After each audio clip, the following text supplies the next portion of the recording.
आज हम दो सीन को डिस्कस करते हैं। एक सीन जिसमें बच्चा कोचिंग इंस्टीट्यूट में अपनी पढ़ाई कर रहा है और पैरेलली उसके दिमाग में बैठा होता है कि मैथ्स फिजिक्स डिफिकल्ट होते हैं, तो वो पैरेलली ट्यूशन क्लासेस भी मैथ्स और फिजिक्स की ज्वाइन किया है। लेकिन आउटपुट क्या है?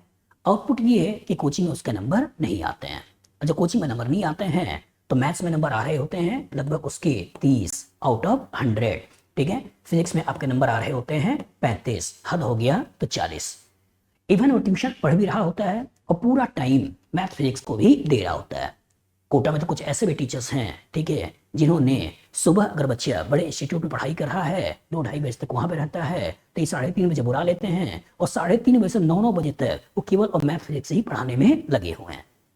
सोचिए, उसके बाद भी बच्चा कर क्या रहा है? ना यहाँ पे जस्टिस कर पा रहा है, ना यहाँ पे जस्टिस कर पा रहा है, और केमिस्ट्री उसको आती नहीं है, इनडायरेक्टली वो टाइम दे नहीं रहा है, तो आएगा कहाँ से? और जब आएगा भी नहीं तो उसके नंबर लगभग 15-20 के आसपास उसके केमिस्ट्री में नंबर आते हैं और उस केस में उसके नंबर ओवरऑल आते हैं लगभग 15 और 35 50 और 30 80 90 के नंबर के आसपास वो कहीं कहीं घूम रहा होता है। थोड़ा बहुत और मान लो केमिस्ट्री इजी है और थोड़ा बहुत इधर उधर से क्वेश्चन लगा भी लिया तो बहुत हद तक जाएगा तो 100 के आसपास नंबर को गेन कर पाता है।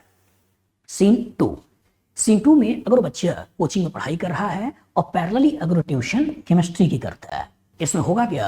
कोचिंग में जो टीचर मैथ्स और फिजिक्स पढ़ा रहे होंगे वहां तो बच्चा टाइम दे ही रहा होगा और डर का फैक्टर ज्यादा है तो वहां कोचिंग वाले टीचर से ही मैथ्स फिजिक्स में बहुत सारा टाइम लेकर क्वेश्चन को लगा रहा होगा। लेकिन दिक्कत क्या है कि उसको केमिस्ट्री में टाइम चाहिए होता है और जब केमिस्ट्री में टाइम चाहिए होता है तो अगर वो किसी केमिस्ट्री के टीचर को पैरेलली वो इंडिविजुअल ज्वाइन कर लेता है तो वो उसका टाइम प्रॉपर तरीके से लगभग 1.5 घंटे के आसपास वो केमिस्ट्री पे दिलवाता है।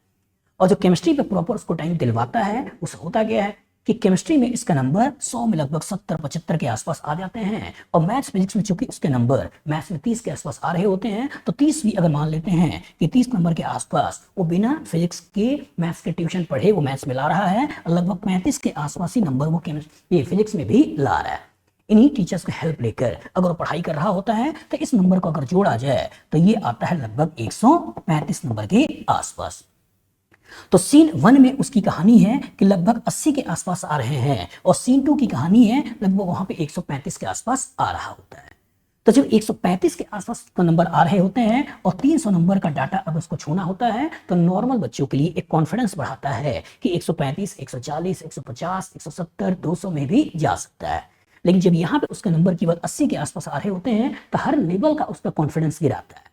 मतलब उसके लिए तो 100 नंबर ही पाना बहुत डिफिकल्ट होता है। इसलिए मेरी आपसे ये गुजारिश है कि केमिस्ट्री पे टाइम दीजिए। केमिस्ट्री पे इंडिविजुअल टीचर को इसलिए भी पकड़िए कि आपको प्रॉपर तरीके से केमिस्ट्री पे टाइम दिलवा पाए, आपके ऊपर फोकस करवा पाए, आपसे क्वेश्चन की प्रैक्टिस करवा पाए और आपके कोचिंग के मॉड्यूल और उसने कुछ बुक्स वगैरह लिखी हो उनके थ्रू आपकी प्रैक्टिस करवा पाए। और अगर आप प्रॉपर तरीके से प्रैक्टिस करते हो इनके मॉड्यूल्स के क्वेश्चन लगाते हुए उनके क्वेश्चंस को लगाते हुए तो मान के चलिए कि 100 में 70 नंबर 75 नंबर 80 नंबर बच्चा अच्छा हुआ तो 100 में 100 नंबर लाना भी डिफिकल्ट नहीं है। इसलिए केमिस्ट्री को टाइम दीजिए, ये आपके नंबर को इंप्रूव करेगा, आपके कॉन्फिडेंस लेवल को बढ़ाएगा और आईटी में जाने का आपका रास्ता साफ करेगा।